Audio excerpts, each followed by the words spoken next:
Bonjour à tous, c'est Sophie.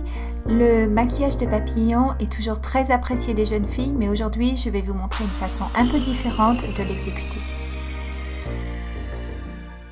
Je prends tout d'abord une couleur bleu clair métallique sur le bout de mon éponge. Je l'utilise pour former un triangle assez petit sur la paupière et au-dessus des sourcils. L'aile inférieure du papillon a également la forme d'un triangle, mais sa pointe est dirigée en direction de l'oreille. Je tapote légèrement avec l'éponge pour m'assurer que la peau n'est pas visible au travers du maquillage. Et voici à quoi ça ressemble après avoir terminé les deux côtés. Je prends maintenant un bleu plus foncé sur la pointe d'une nouvelle éponge. Je l'applique le long du bord de chaque aile de papillon. Je retourne ensuite mon éponge du côté sec et je tapote exactement à l'endroit où les deux tons de bleu se rencontrent afin d'obtenir un joli dégradé. Et je fais bien sûr la même chose des deux côtés du visage. Je prends ensuite une couleur violet foncé sur un petit pinceau d'une taille numéro 3 et je l'utilise pour maquiller un long trait courbe en forme de goutte d'eau qui débute sur la pointe supérieure de l'aile et qui se termine au coin interne de l'œil. Si vous avez besoin d'aide pour maquiller ce type de gouttes d'eau qui sont très utilisées en maquillage artistique, j'ai déjà fait une autre vidéo où j'explique exactement comment procéder et je mettrai le lien dans la barre d'infos ci-dessous. Le trait suivant commence également sur la pointe supérieure de l'aile et ressemble à un gros crochet. Si possible, il faut qu'il soit épais au début et qu'il se termine en pointe très fine. Et si vous le souhaitez, vous pouvez maintenant arrondir l'angle droit. Immédiatement en dessous, je fais un autre crochet un peu plus petit dans le même style. La prochaine étape consiste à faire un tout petit trait droit vers l'extérieur, suivi par un long trait courbe jusqu'au coin externe de l'œil. J'épaissis ensuite ce trait afin de masquer le petit coin de peau non maquillé.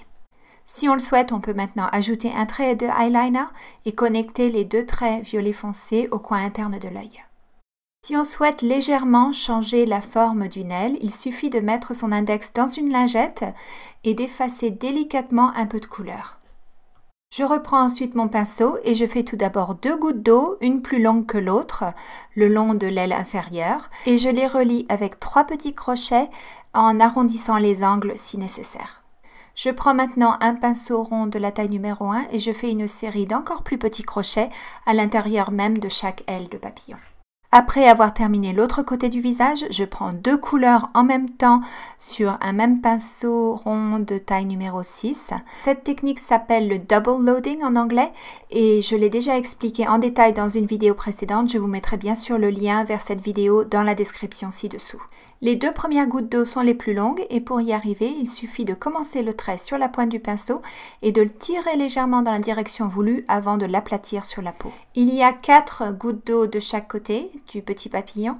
Comme vous le voyez, chaque goutte d'eau a une position différente. Je vous recommande donc de vous entraîner tout d'abord sur votre main ou sur votre bras avant de maquiller directement sur le visage.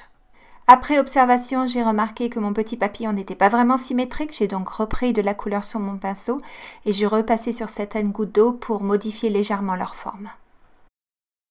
Je reprends maintenant mon plus petit pinceau rond avec du violet foncé et je fais les contours du petit papillon exactement dans le même style que ceux que j'avais fait pour le grand papillon. Et ensuite, bien sûr, sans oublier le corps du papillon et ses petites antennes. Je prends maintenant mon pinceau rond de la taille numéro 3 avec une couleur blanche mate bien couvrante. Je l'utilise pour faire des séries de points sur les traits violet foncé et comme vous le voyez, j'essaye de varier leur grosseur, si possible toujours en taille décroissante. Avant de commencer avec les points, il faut absolument prendre le temps de travailler la bonne consistance de maquillage. Celle-ci doit ressembler à une crème fraîche épaisse. Si la consistance est trop liquide ou trop sèche, vos points ne seront pas bien ronds et vous serez obligé de reprendre de la couleur sur le pinceau assez souvent, ce qui n'est vraiment pas idéal. Pour obtenir un effet de collier de perles, je fais maintenant une série de points sur le front de chaque côté du petit papillon, ici aussi en taille décroissante. Si cette vidéo vous a plu, je serais très heureuse si vous me laissiez un petit pouce levé. Merci beaucoup et à la prochaine.